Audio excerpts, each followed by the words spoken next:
they're really buying into all, our core values and things. And you could see the leadership. They're doing a great job, and really excited about getting going now.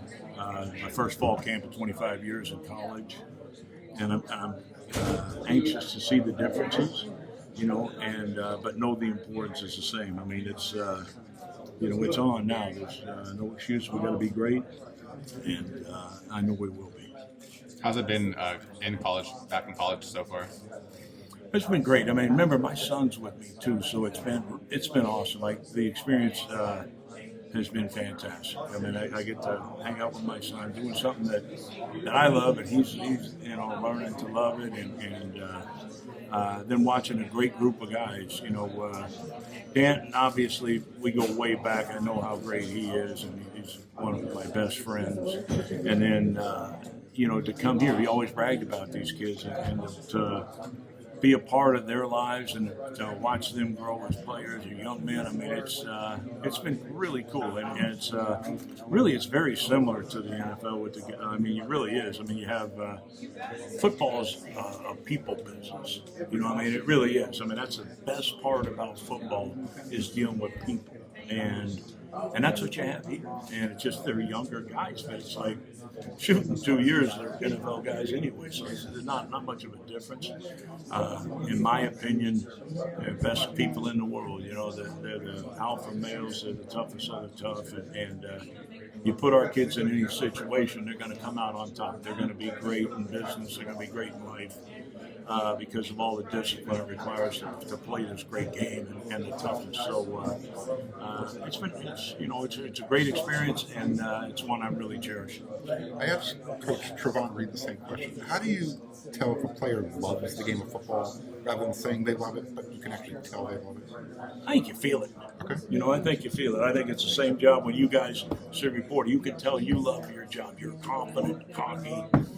I wouldn't say arrogant, but I mean you're very happy. But I mean you can tell you're great, and you can feel it, right? I mean it's the same thing with players. I mean I think it's easy. The more experience you get, you can recognize what they look like and how they are. But as a coach, your job's to help them love the game.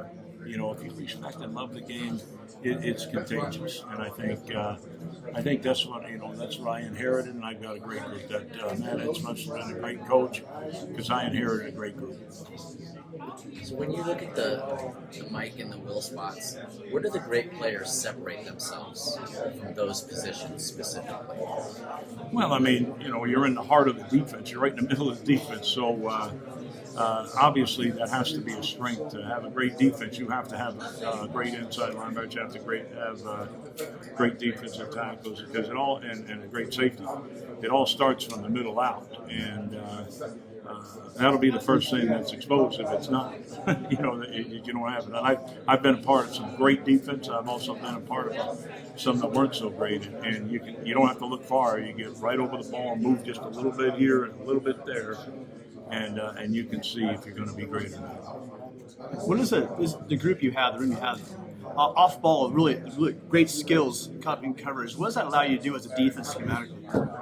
Well, I mean, I think with Dan, he's a great scheme coach, he's a great technique coach, and I think nowadays, in college, this field's so big, and they weren't using the same plays they are back 25 years ago. So now it's like, oh man, you really need to be able to be, long and run, and even in the NFL, that's where it's all going, the whole direction of it. So, long guys that can run and are athletic really make a difference.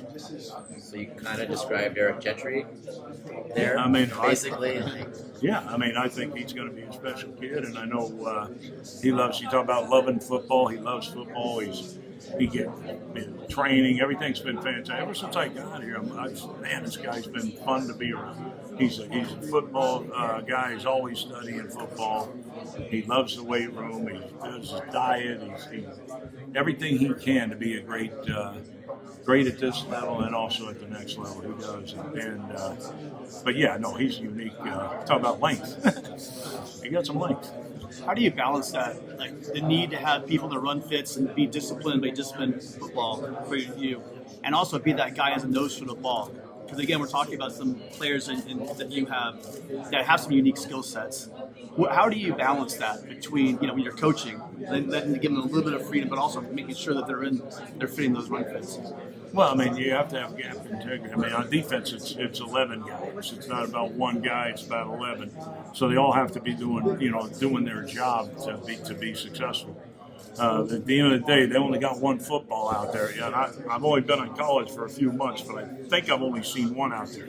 If they put two out there, then I'm retiring. Hell with that, because we're going to still get to that ball, and we're going to take care of our gap. We are going to get to that football, and we're going to get there with the right attitude too. What's something you're really hoping to see from your unit going into fall camp within the first couple of days of practice? I want guys to be able to communicate well. I think there's always room for improvement there. I think that's the biggest improvement that I think any group can make is you got to be able to talk to each other. You got to give a call, listen to calls, and to be on the same page. Talk about 11 guys playing as one. I mean, that's what it takes on defense. And then, just the thing I'm blessed with, I got guys that love football. They're going to run. They're going to give everything they got to get to that football and get there with the right mindset. So I know what that's going to look like. I'm anxious to see it, and it's great to make mistakes. Just don't make them over and over again. Learn from them, and then get better from them. How has Anthony Beavers handled that transition from safety to full-time linebacker? Yes, I mean I've just known Tone as a linebacker. He's done a great job. He's a leader. Guys follow him natural. He's just a natural leader.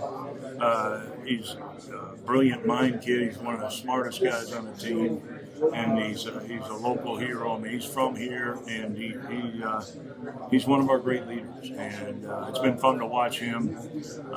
But he definitely, guys listen and they follow, and he's all in. He's really a smart kid, and he's got a great face. Like I like being in meetings and see a kid with some energy and some, he's smart and he helps the others. I mean, he's a true senior. Like he helps people, and that's what people do in this business that love the game. They help each other. Did you have to coach that out of him, or did it just happen to come naturally? He just showed up and said, "I'm Tom." Oh no, that guy was nothing without me. No, no, he's a natural leader. I think most of these kids are natural. But he's always been, day one. I know he changed positions, whatever. You put them in there. Like I say, you put our kids in here at any position, they're going to be successful. And I think he transitioned a little bit last year, so that's probably why it's been so easy for him. And now you've gotten like a summer in of college football. Has it been crazy to kind of see the differences in what college football was like last time you coached it versus now? Well, that's a big difference, and it's real frustrating. It upsets me because last time I was in football, college football was 25 years ago, and really all you had to do was stop the run and challenge the quarterback. That's what we did. About better than anybody. Look it up; it's documented. But now, the field it looks a lot larger now. Like back then, we just set the defense up for tight end and set our defense. Where now it's games change and the field. I think obviously offensive coaches do a better job of attacking the space and things like that. So you got to defend everything still. I looked on the schedule. I never saw Army, thank God. But you got to pretty much defend everything. So you got to be a great coach, and that's why we got Dan. He's fantastic, and I enjoy every day coming in to watch him do his thing because he's fantastic. I know I was great, and I know he's better. So he'll be amazing for us, and I'm looking forward to it. What are the next steps for Jaden and Dez in training camp? Where do you want to see them get better? Well, I think not a most experienced group, for game experience. In fact, we're quite young there. Like, you know, I know Eric Gentry started a lot of games, but if you look on paper, man, it's not a lot of that. But you know how that's going to be. We're going to be fine once that ball's put down and the blow whistle. We'll be ready to go. But it's you know, I mean, I think people look at that. Oh, they're in it. You know, I mean, I guess that would be the first thing that, you know, you can see is, hey, I want to see these guys play well, but I have absolute confidence in those kids. They're going to be great. They've worked really hard. They're both really smart, and you know, I'm looking forward to it. I know they're going to be great.